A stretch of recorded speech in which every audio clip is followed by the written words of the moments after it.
NFL free agency is essentially in the books. Let's give out some grades. Who were the biggest winners? Who were the biggest losers at Dallas? We'll get to that coming up on Locked On NFL. You are Locked On NFL, your daily NFL podcast. Part of the Locked On Podcast Network, your team every day.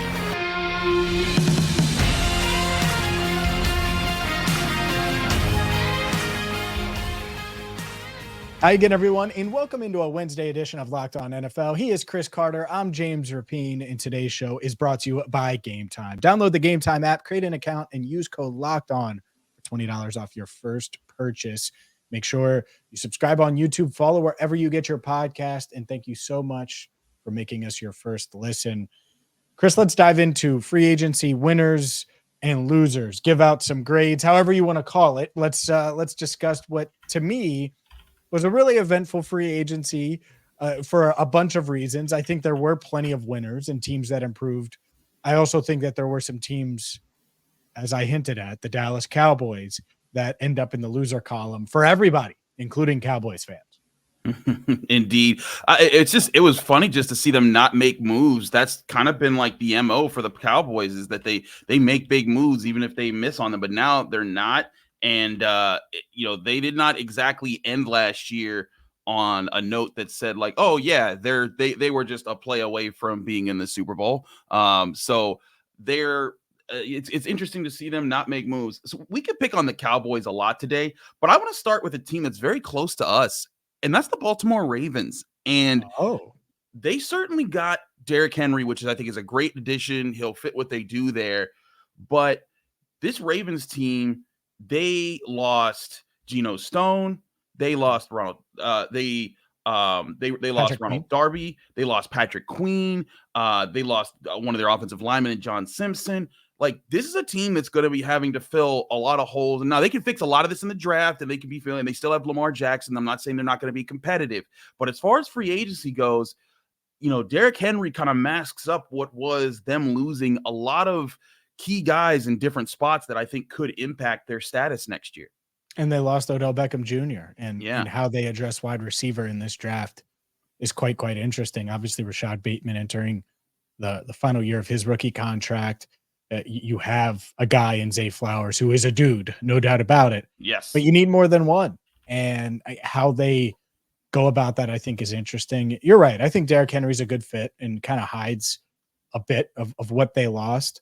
I also think they look at keeping Matabike as just a huge... That is a big win. Yeah. And so it's tough. I think it's interesting to see, and will be interesting to see what they do at receiver, whether it's draft, and this is the draft to get one in the first or second round. Can you find the instant impact type guys? They're there. Will one be there when the Ravens are on the clock? That's the question. So and are they willing to go with another first round receiver? You can only do so many and ring that bell so often. And so we'll see if they do that. But I think they're borderline, but I get why you're raising the questions, because not only did they lose those players that you mentioned, you lose Mike McDonald, and that's huge. You lose your defensive backs coach as well. He's the defensive coordinator for the Titans now. Those things hurt. And so I get it. I do think you could argue that they're slightly worse than they were when the season ended. Yeah, again, I'm not saying that they're in a bad spot as a team, but if we're talking about people who did not win this free agency period, I'm not sure that they did win. Yes, keeping Matabike is big, but like they lost several people, and they didn't really add anyone other than Derrick Henry. And the other thing, I think a lot of people pointed this out, if you were to add one thing to the Ravens offense, did you really need a running back with how good the run game already is just naturally? What if that was, Mike Evans?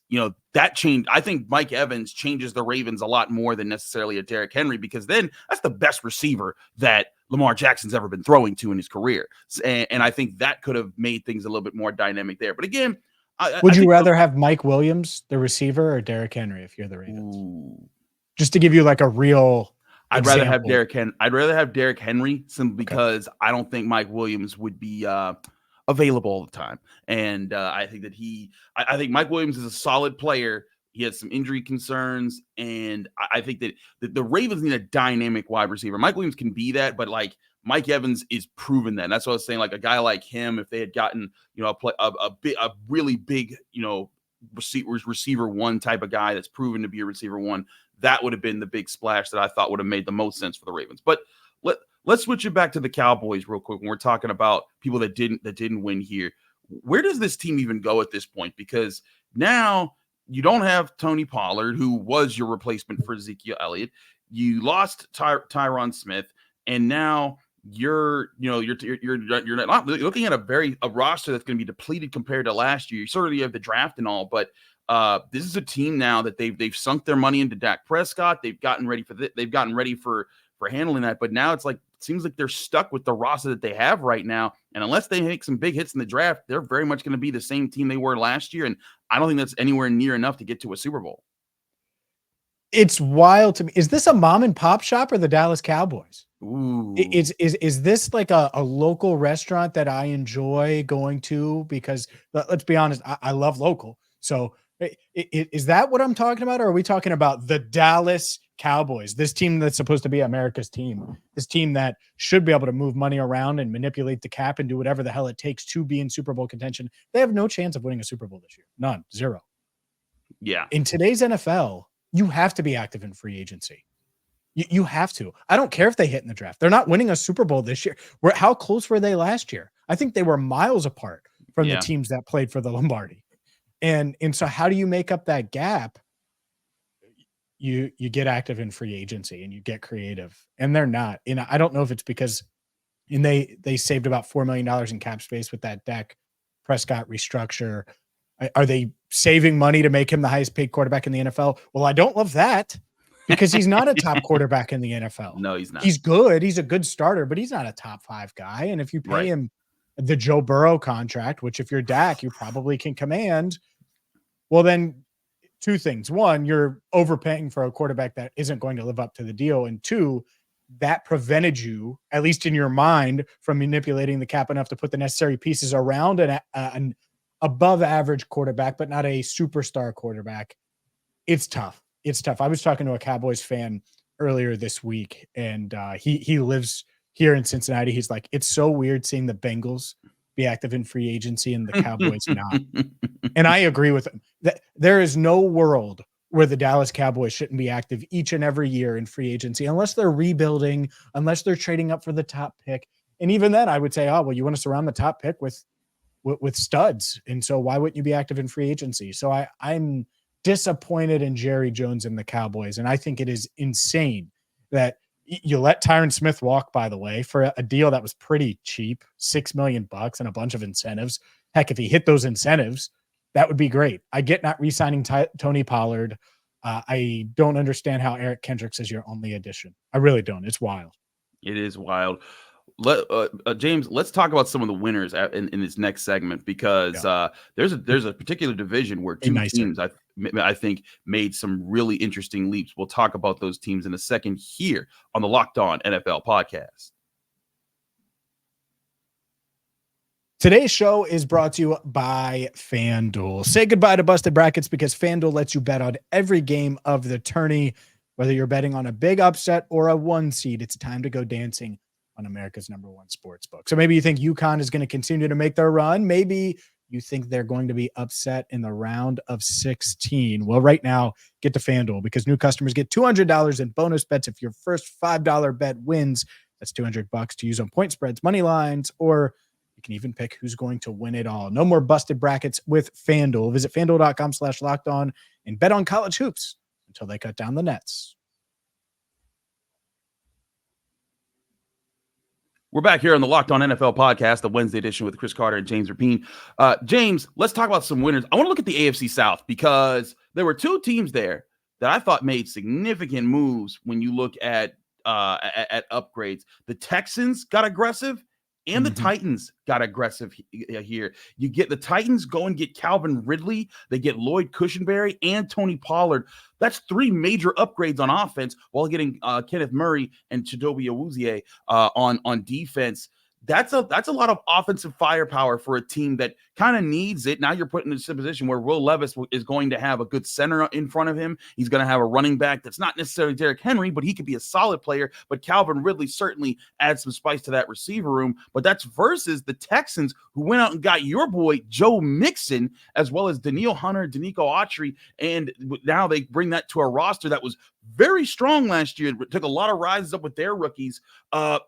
Are the Texans or the Titans the bigger winners of free agency right now? Whoa. I think that's really interesting because both teams did something I wouldn't have done, which is pay Tony Pollard and pay Joe Mixon. I wouldn't have done either of those deals. But I do think it's really interesting. One, you got to throw in the Titans L'Jarius Sneed trade. Yes. I mean, just wild that they're able to add him as well. I think the Titans have improved their roster more than the Texans, but the Texans were better. They're still a better team. Yeah. Which team is better? The Texans are better, and I like the moves they've made overall. I do think Mixon's going to be fine there. I don't think he's worth that money, but I've said that for 2 years on Locked On Bengals, so we can move on from that. I think that this Texans team they're talented. They've made some savvy moves, and they've done it now back-to-back years. Last year, I was talking about Dalton Schultz. I was talking about Sheldon Rankins. I thought that Devin Singletary, adding those guys on one-year deals made a ton of sense. Keeping Schultz makes sense. They were in on Rankins. It didn't work. Okay, that's fine. I think overall, though, they've gotten better. But if Will Levis is good, the Titans could be a playoff team. They could be one of those teams that are at the tail end of the AFC standings and boop, vault up. They still have the 7th pick. I think that they'll target Joe Alt or one of these top wide receivers. Maybe they look at quarterback. I don't think they're in that realm. I think they will take either a stud offensive tackle or Malik Neighbors, Marvin Harrison Jr., Rome Odunze. And so you add that to Calvin Ridley, to DeAndre Hopkins on offense. You mentioned Tony Pollard. I like the rookie from last year that they drafted at running back. I'm forgetting his name, but second rounder, Tajay Spears. Mm-hmm. And so Pollard and Spears, that is a good one too. And then on defense, they've added to the back end. And I get it. They're spending a lot of money on Chidobe Awuzie. They're going to spend a lot of money on L'Jarius Sneed. But it's proven pieces. I like it. I think they're pretty darn good. And you look around, the Jaguars and the Colts, obviously planning to make the playoffs this year. The AFC South is much improved, and the Titans certainly are up there as far as the free agency winners go for good reason. Now, I switched divisions to go to the AFC West. Did the rich get richer? Because the Chiefs did trade away L'Jarius Sneed, but they also got Marquise Brown, which now adds a receiver to their stable, which could be interesting with their current offense. They kept Chris Jones, they kept Drew Tranquill, and this could be a situation where the Chiefs, I mean, they're just automatically going to be the favorite for the next several years until someone knocks them off and does it so consistently. Now, granted, this was probably the year that we saw the Chiefs look the most vulnerable at times, but they still found a way to win the Super Bowl, James. Are the Chiefs in a situation where you like what they did in free agency, or did losing Sneed and not adding more than a Marquise Brown, was that something that you think that they did not do enough in free agency for where they're at? I think that there's more coming, and that's what that Sneed deal is showing. Now, is that outside free agents? Is that extensions? I think that's an interesting element to this, but I do think that they will do more.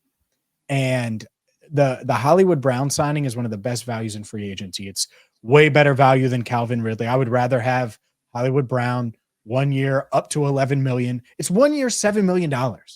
The team you cover, the Pittsburgh Steelers, should have been in on that. The Bengals should have been in on that. Every team in the league virtually should have been in on that. But you know why the Chiefs probably got him for that?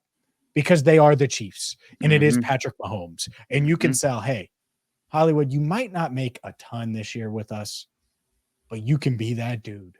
Yep. You can be that element. You can be the Tyreek Hill light that we need. I'm not saying he's Tyreek, but Tyreek Hill light.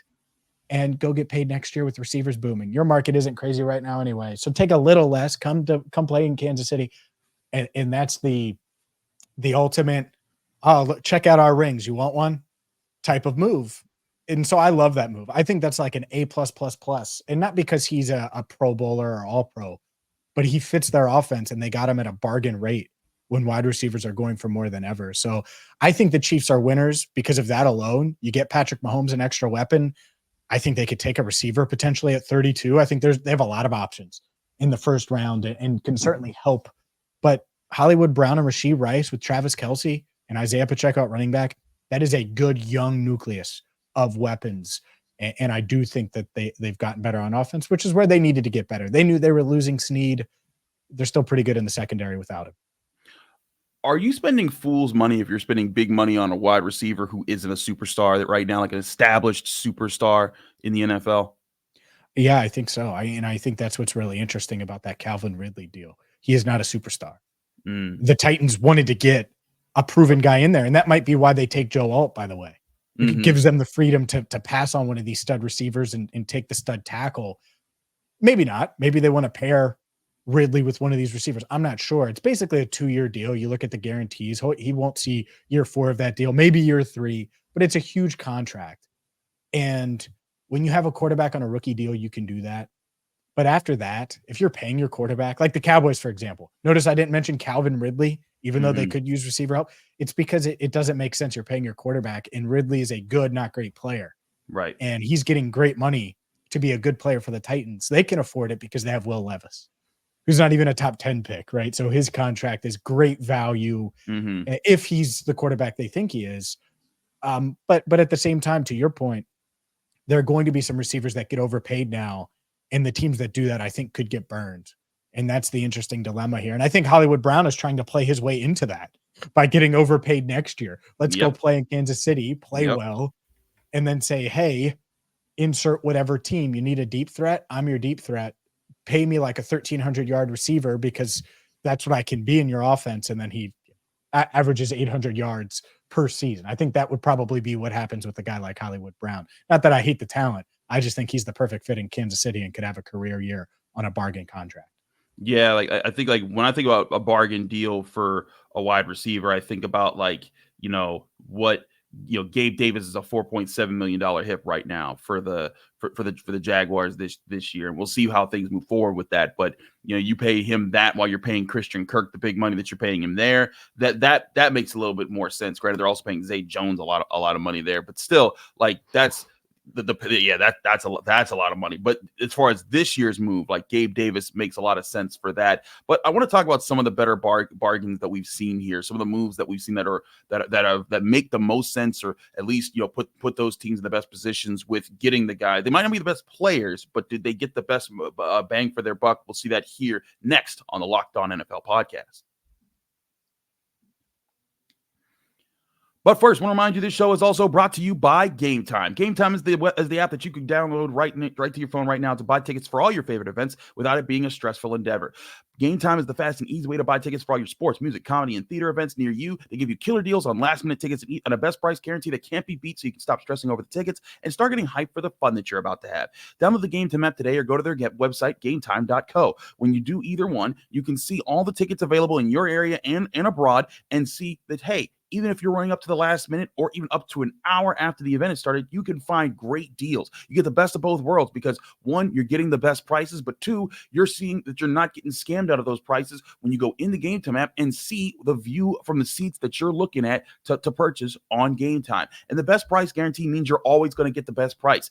They mean that by saying that if you go find tickets that are in the same section and row for less somewhere else, Game Time will credit you 110% of the difference of those prices. Snap the tickets without the stress with Game Time. Download the Game Time app, create an account, and use code LOCKEDON for $20 off your first purchase, or go to their website, gametime.co. Terms and conditions apply. Create an account and redeem code LOCKEDON for $20 off. Download Game Time today. Last minute tickets, lowest price guaranteed.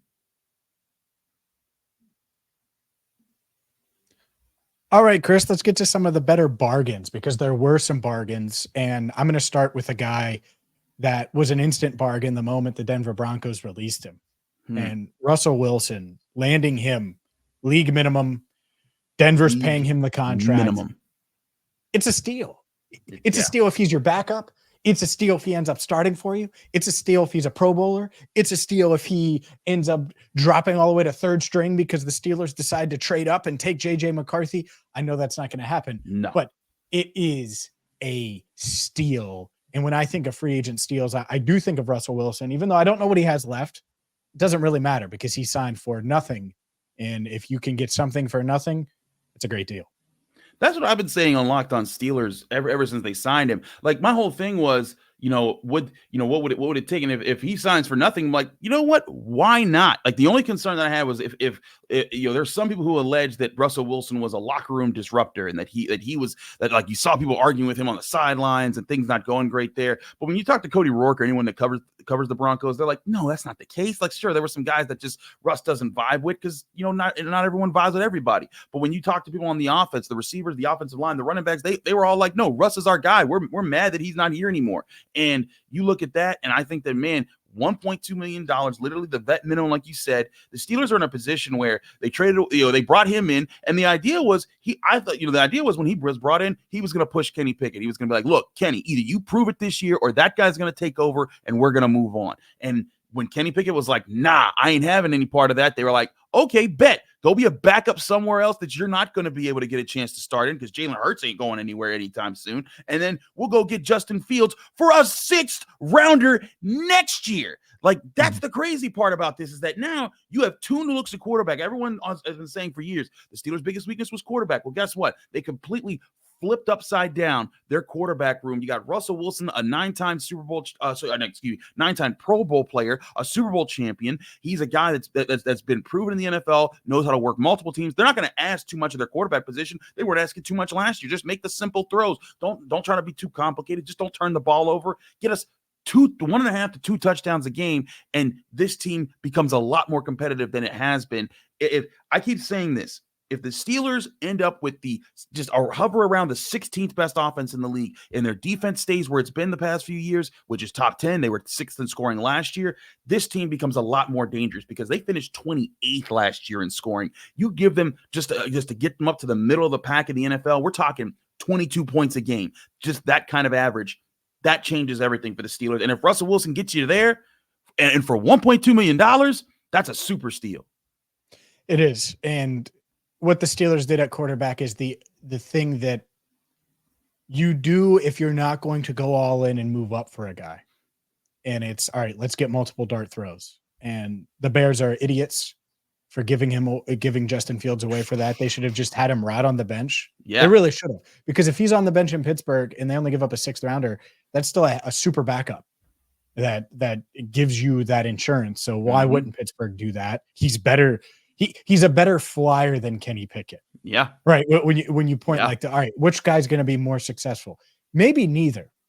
Maybe Pickett just ends up being a lifetime backup and Fields doesn't even reach that. But Fields has the higher ceiling. Yep. And so taking that, I loved it. And so, yeah, I agree. That certainly stands out to me. Since we're in the AFC North, I will mention Von Bell and what happened with Carolina. Oh. So the Carolina Panthers, they released Von Bell, and it's similar to the Russell Wilson situation where they're paying him like $6 million this year, and he signs for league minimum with the Bengals. Steal. Yeah. Hayden Hurst with the Chargers. I think it's the same thing. Guaranteed money. The Panthers throwing guaranteed money at these players to get them to go there last year, releasing them because of the regime change. And now Hayden Hurst is still being paid by the Panthers, even though he plays for the Chargers and has a chance to start for the Chargers, I would say. Same with Von Bell in Cincinnati. So a couple more Russell Wilson-like deals. Obviously, they weren't making quarterback money, but they were making significant money that the Panthers are paying now for them to play for other teams this season. I thought you were going to say Geno Stone because I loved that deal for the Bengals, getting 2 years, $15 million. And Stone, really good job in Baltimore last year and pairing him with Von Bell. I always thought the safety position was a big part of what made the Bengals go in their Super Bowl appearance year. When you look back at what they were to do with Jesse Bates and Von Bell, them as a tandem, they were able to do so much in the back end of that secondary, especially when you play teams like the Josh Allens and the Bills, like the Patrick Mahomes and the Chiefs that are able that you're like, hey, it is imperative to keep their big plays down and to take advantage of their mistakes and keep things flowing on the defensive backside that allows Lou Anarumo to drop all the great schematics that he does. But yeah, I think as a pair, the safety signings of Geno Stone and Von Bell just make a whole lot of sense for the Bengals there. What did you think about some of the running back carousel we've seen. Austin Eckler to the Commanders, Josh Jacobs to the Packers. Did you feel like some of these, like, was there any of the deals, or Aaron Jones to the Vikings? Was there any of these deals that you felt like they were worth it, or did you feel like those were all kind of just overspends? Granted, Austin Eckler, 2 years, $8.4 million. I don't think there's any chance that I feel like that's perfect pricing for what Eckler brings. Yeah, I hate the landing spot. I don't mind the price. I hate that he's in Washington. Now, I might not in a few months if they get Jaden Daniels and Cliff Kingsbury's running the offense that I think they could run. But as I think of the Washington Commanders right now, I'm like, Austin, why would you go there? Why would you go to that place and expect to win there? Like, it's just not going to happen. So who knows? But I do like the player still. I'm not sure how much he has left. The Josh Jacobs deal, I hated. I think it's just a lot of money for a player that I'm not sure is much of an upgrade. Aaron Jones, sort of a steal for the Vikings. I think he's a good fit there. 1 year, $7 million, I believe it was. Yeah, 1 year, $7 million. I would take that. I think that's worth it, because if he gets hurt, okay, well, then you took the flyer and that's it. And you could still draft a guy. Overall, I don't like a lot of these big running back contracts, but I found myself looking at the Josh Jacobs contract, looking at, the Joe Mixon contract, and saying, man, I'd much rather be in the Saquon Barkley money, because I think he's just better than those other guys. So if you're going to pay premium money, get the best player. And I wouldn't have been in any of those waters, by the way, just to be clear. But if you're going to, you might as well get one of the top guys. And I guess the Packers would argue they did with Josh Jacobs. I wouldn't have done that deal. Look, I like Josh Jacobs as a player. I think he's a good player. But when you're like, this year's cap hit, it's fine. It's $5.3 million. But the next year, you're looking at 11.3. The year after that, 14.6. And by the time he's 29 years old in 2027, he will be owed $16.6 million. Now, they could cut a lot of that in cap savings. Like they wouldn't have too much dead money if they let him go after 2026. But still, like, that is not a deal. But, we talked about the Cowboys and how they stunk it up in free agency or didn't do anything really. The Eagles getting Saquon Barkley, what do you think that does for them? Because they were in the Super Bowl just a year ago. This past year, they fell way short. They kind of, petered out at the end of the season. Does Barkley make them a Super Bowl contender again in your eyes? No doubt. They're the best team in that division. And I would have moved on from Nick Sirianni. I would probably have Bill Belichick as my head coach right now. Whoa. If I was running the Eagles. I probably would have, honestly. I probably would have. And Bill would have came there because you have a quarterback and you can win right away, even with Howie Roseman as GM. That said, and that's me speculating, but Bill would be crazy not to take that job, right? But even sticking with Nick Sirianni, I like what they've done. I think that they could still add. I think Justin Simmons just hanging out there day by day. I wonder. They did bring back what's the safety? They brought back Chauncey Gardner-Johnson. And so I did like that move. It was a value deal. Makes sense. And so he should bring some stability to that secondary as well. I like it. I like that offense. I think it's an offensive weapons league. And with new coordinators, that offense should be better. And I expect the Eagles to win the NFC East and be right there in the thick of the NFC contending conversation next season. So long as that they don't fall apart or and have like the chemistry problems they did at the end of last season, I do think the Eagles have every reason to be a serious contender for the Super Bowl this next year. Sirianni, I'm always of the opinion you got to be patient with your coaches. This guy just got them to a Super Bowl. This was and then they were looking like they were going to get back there until about like week 12 when they started to just completely fall apart. But I do think that last year's late failings and all the other coaching moves that they made are a sign that the Eagles aren't willing to just stand pat if this goes on for another year or two. They are an organization that likes to be aggressive, that likes to move on. Doug Peterson didn't get too much on. He won a Super Bowl and then was gone 2 years later. So I do think Nick Sirianni, despite his recent success and them being a playoff team last year too, I do think that he needs to feel that his seat is warming up quite a bit. And making a move like this, Howie Roseman, giving them an opportunity, saying, "Hey, we're giving you the tools. You better go make it happen." Bill Belichick is still out there, and so that's hanging over. It really is. I mean, that's hanging over. It is. That's hanging over. I think Mike McCarthy.